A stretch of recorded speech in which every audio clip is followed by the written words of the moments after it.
Quando você pensa na carta do diabo, você pensa exatamente no quê?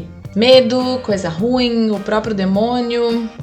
Pois é, talvez essa seja a leitura mais preguiçosa que fizeram dessa carta. O diabo é uma das cartas mais odiadas, mais complexas do tarô e, curiosamente, também é uma das mais honestas e, particularmente falando, é uma das minhas preferidas. É uma carta que assusta e gera bastante incômodo em algumas pessoas, justamente porque ela escancara aquilo que a gente não quer ver ou não quer admitir. Mas hoje eu quero te mostrar algumas representações da carta do diabo que fogem do óbvio, do convencional, e é por isso que eu gosto tanto delas.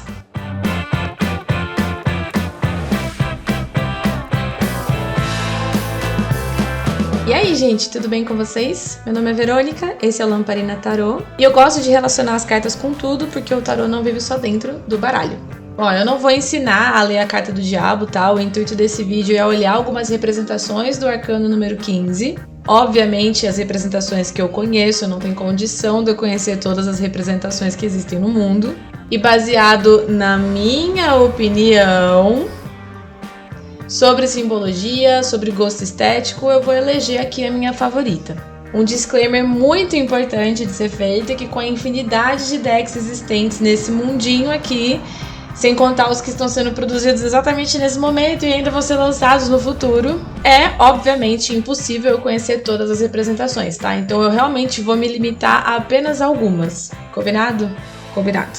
Bom, vamos começar então. Eu não vou perder muito tempo aqui falando das representações mais clássicas, tá? Mas ainda assim eu quero citar o tarô de Marcélia e o tarô de Waite-Smith, ou Rider-Waite-Smith, tanto faz aí o jeito que você quer falar. E eu quero abraçar um pouco essas duas representações por dois motivos. O primeiro é que, apesar de ser bastante explícita, eu gosto da proposta desses dois decks. Nem sempre a gente vai ler essa carta com a profundidade dela, porque ela é simplesmente esse enorme bichão, né? Tipo, você já vê aí o demônio e você, tipo, ok, entendi que tem uma coisa errada aqui, mas não necessariamente você vai pegar nuances dela. Mas, apesar disso, eu gosto. Eu gosto, serve, é uma representação clássica, né? Principalmente no caso do tarô de Marcélia, é uma representação tradicional e eu acredito que a gente deve valorizar muito de onde vêm esses símbolos. Afinal de contas, a gente só consegue derivar os que a gente tem hoje justamente porque esses primeiros vieram antes. Então, sim, considero-os muito importantes. Começando pela representação do Waite-Smith, eu acho que toda vez que a gente vê um diabo representado dessa forma, né, super crua, como um demônio, chifres, fogo, escuridão, caos e, enfim, simbologias infernais, a gente pode tanto falar sobre o diabo enquanto sombra dentro de nós, que seria o ponto principal dele, quanto também falar dessa carta para representar ameaças externas. E quando a gente se depara com uma carta com essa aparência bem específica, fica muito claro que o perigo está ali, certo? Que o perigo está te rondando. Então, eu acho que faz bem essas representações mais explícitas. Porque quando a gente pasteuriza demais as coisas, a gente fica com dificuldade de entender a gravidade da situação, muitas vezes. E na minha opinião, só na minha opinião, um diabo com essa aparência aqui faz a gente entender muito bem onde que a gente está se enfiando ou o tamanho do buraco ali. Então, apesar de ser uma representação ultra estereotipada, eu gosto porque ela funciona. Sem contar que eu já cansei de ver na minha mesa, né, o diabo saindo para representar que o meu consulente foi demandado por alguém, por exemplo. Mas, ó, só quando tem contexto, tá? Não vai me inventar de toda vez que você vê carta do diabo, você falar que mandaram trabalho, mandaram coisa pro consulente, tá? Só quando tem contexto, por favor. Mas, eu quero enfatizar aqui, chamar bastante atenção pro diabo do tarô de Marcélia, porque ele é esse bicho aqui. Super normal. Ele consegue ser mais bizarro que o próprio demônio do Waite-Smith, assim, na minha opinião. Aqui do Waite-Smith ele é medonho porque claramente aquilo veio do inferno, né? Então você já fica meio ali, assim. Mas o tarô de Marcélia, ele é esquisito. Ele tem rosto na barriga, ele tem uma cara estranha. Tudo é muito esquisito ali. E toda vez que eu olho pra essa carta, eu lembro de um professor meu que uma vez explorou, ele é muito crânio, assim, ele tava explorando ali com a gente, que nessa época, né, um pouco antes, ali, meados ali do século XV, mais ou menos, não existe um consenso exato ali da data, mas naquela época, mais ou menos, o diabo ele não era uma figura temida. Pelo menos não tal qual ela é temida hoje, né, ou foi depois daquilo.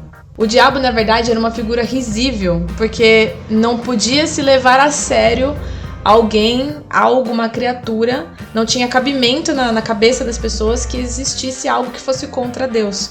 Então, quando existia essas pessoas ou essas coisas, quando tinha esse tipo de manifestação, era sempre algo com um teor muito risível, então, para se tirar sarro. Então, eu acho essa proposta do tarô de Marcélia muito, muito, muito interessante, muito importante, que conversa diretamente com o contexto da época. E tarô é contexto. Então, ponto pro tarô de Marcélia. Mas tá, vamos lá, vamos começar essa lista. Eu separei uma lista oficial até a data deste vídeo, porque eu acho bom a gente ficar muito claro aqui que isso pode mudar. E eu separei também um lugarzinho especial para menções honrosas, porque sim. E eu também desconsiderei absolutamente todas as representações clássicas do diabo, aquelas com chifres, aquelas que tem, né, erotismo, né, aquela cara de malvado e tal, e inferno. Eu descartei tudo isso. Embora sejam ilustrações lindíssimas, elas acabam partindo da mesma referência, do mesmo ponto, da mesma inspiração, então eu acabei desconsiderando porque ela não traz nada de novo. Então vamos começar com a primeira dessa lista, que é uma representação bastante interessante, mas eu acho que é a que eu menos gosto. Mas ainda assim ela é muito boa. E a gente vai falar do The Good Tarot. Eu vou confessar um negócio pra vocês que eu não gosto desse deck. Eu acho ele muito grande, gente. Olha só. Tudo bem que minha mão é pequena, mas olha isso aqui. É o tamanho da minha mão. Ele é muito grande. As ilustrações são lindas, tá? A qualidade do tarot também é maravilhoso. Mas eu acho ele muito grande e pouco funcional, então eu não gosto desse deck. E apesar das ilustrações serem lindas e maravilhosas, muitas delas eu não vejo sentido. Principalmente a dos arcanos menores. Então assim, eu fiz o review desse deck aqui no canal. É um vídeo antigo. Minhas opiniões mudaram muito depois desse vídeo. Eu fiquei mais crítica, inclusive. Se vocês quiserem uma atualização dessa review, vocês me falam, que aí eu faço de novo decks da minha estante. Mas tá aqui pra vocês assistirem. Então, se vocês querem uma review atualizada do The Good Tarot ou o Bom Tarot, deixa aqui nos comentários pra eu saber, que aí eu preparo um vídeo novo pra vocês. Mas vamos voltar pro foco aqui. Eu gosto dessa representação da carta do diabo. Eu gosto principalmente, obviamente, dos elementos, mas eu gosto do nome. Eu acho que o nome Temptation, né, ou Tentação, ele é muito sugestivo, eu acho interessante. A proposta desse deck é justamente fazer aquilo que eu não gosto, que é pastorizar as cartas. Então, justamente por isso que ele chama o Bom Tarot. O intuito é não ser um deck muito impressionável, então ele é interessante para quem tem consulentes muito ansiosos.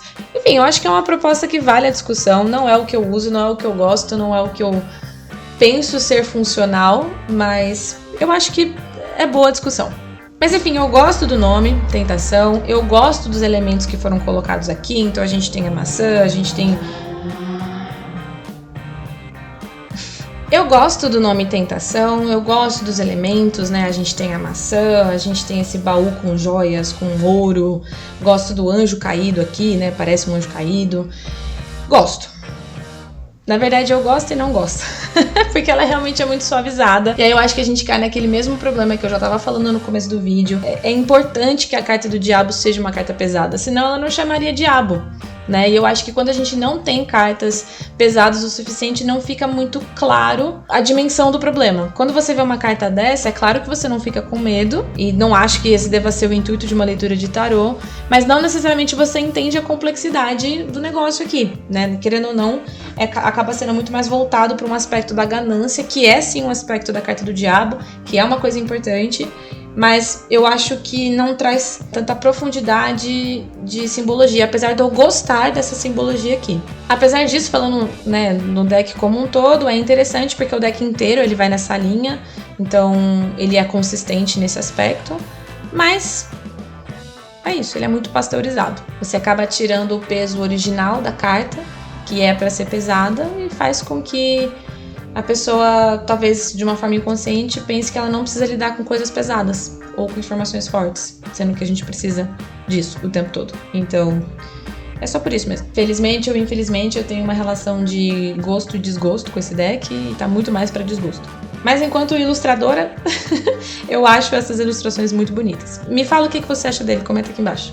Agora, quando você olha pro The Forest of Enchantment Tarot, ou o Tarô da Floresta Encantada, porque já tem versão traduzida aqui no Brasil, o diabo deste deck, Eu não sei se eu colocaria ele como a minha representação favorita, mas eu gosto muito. Gosto muito mesmo. Já começa aqui pelo nome. A gente não tem o nome diabo, a gente tem o nome The Liar, que seria o mentiroso. E assim, combina muito. É praticamente tudo que o diabo é.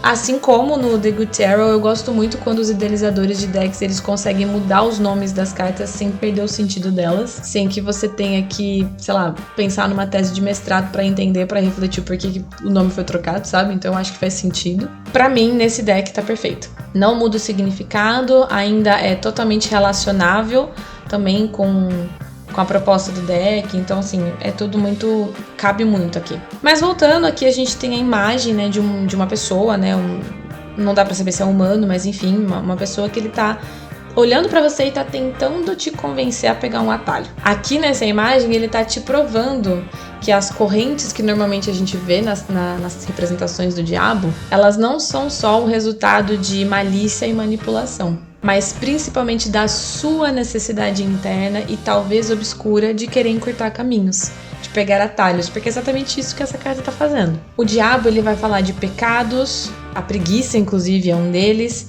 e o oportunismo também pode ser entendido como um.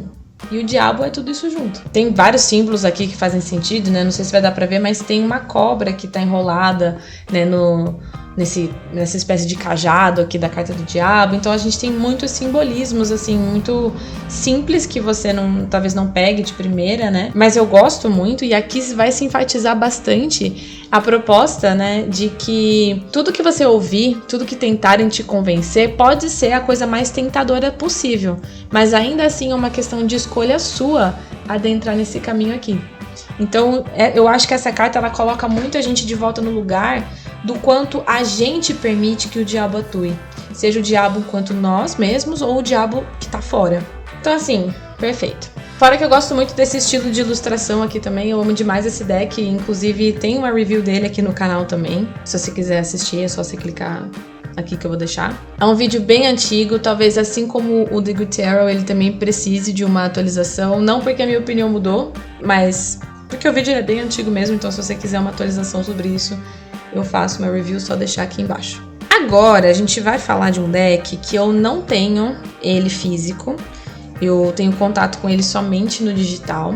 Conheço esse deck há pouquíssimo tempo, mas eu achei a proposta muito interessante. A gente tem aqui o The Fountain Tarot. Eu gosto bastante dessa representação. Eu acho que ela sai um pouco do convencional do diabo. E ela realmente vai focar aqui no aspecto interno dele. Nas outras representações, a gente também tinha o diabo falando do aspecto interno, claro. Mas você também via uma manifestação externa dele. Aqui no The Fountain Tarot é 100% interno. E eu gosto bastante porque aqui fica muito claro que nós somos o diabo também. Seja o nosso próprio diabo, ou seja o diabo na vida dos outros.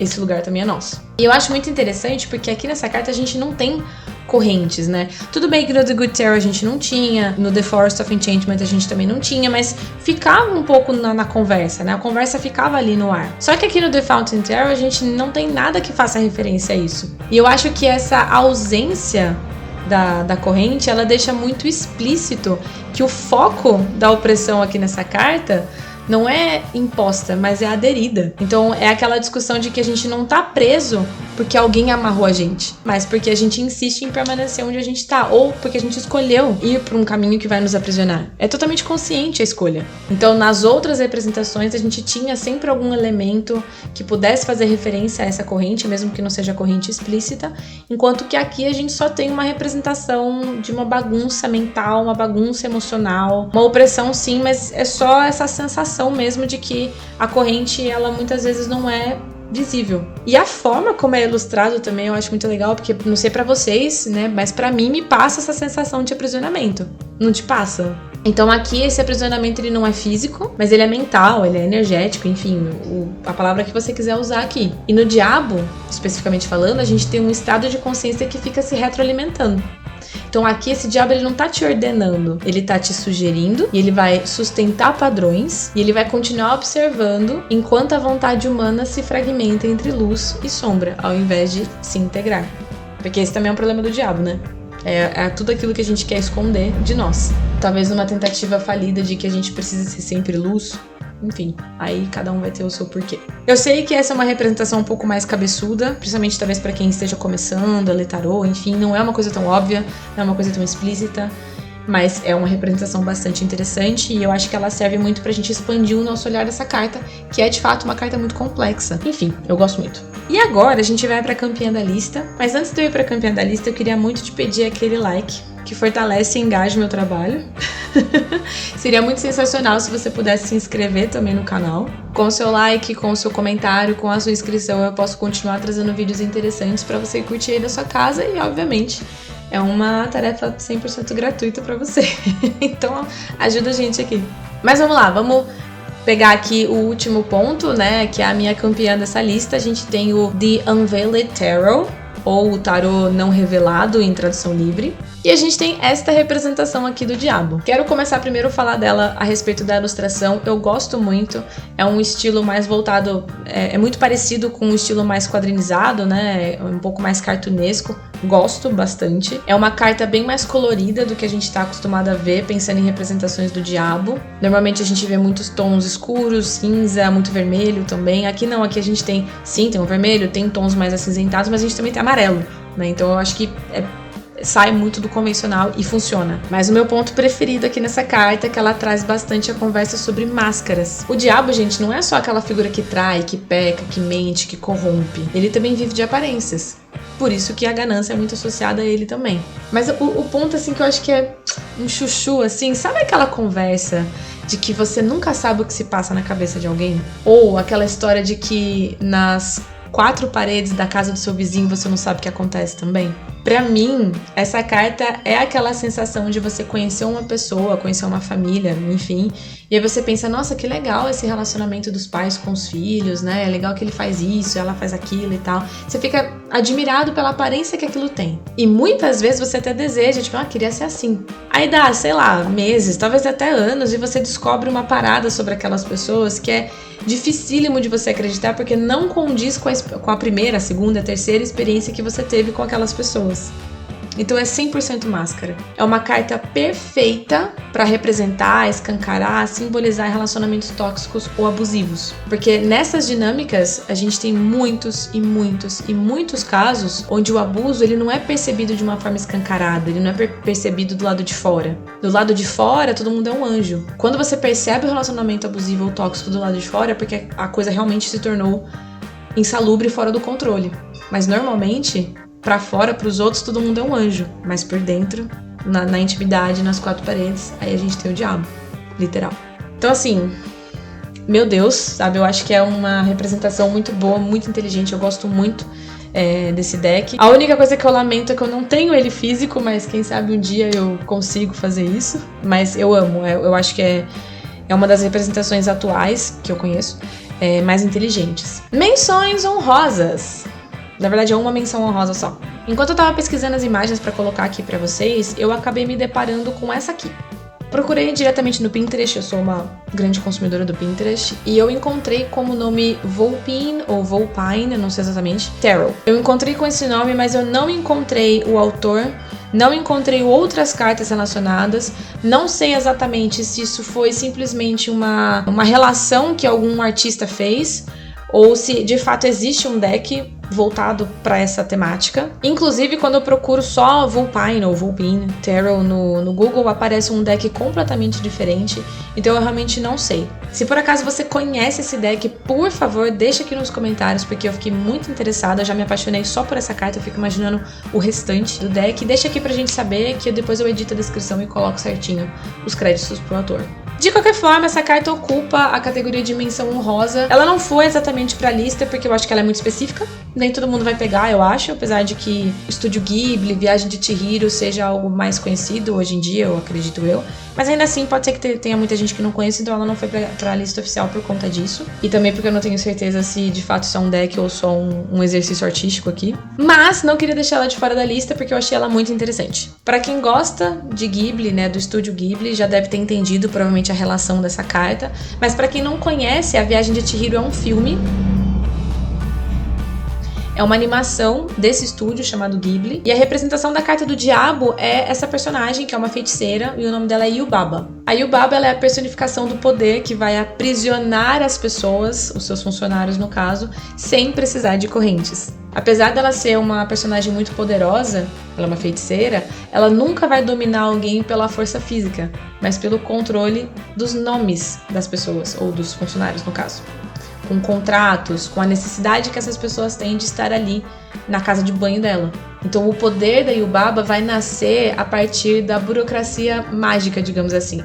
Quem trabalha para ela vai receber comida, vai receber abrigo e vai receber uma função.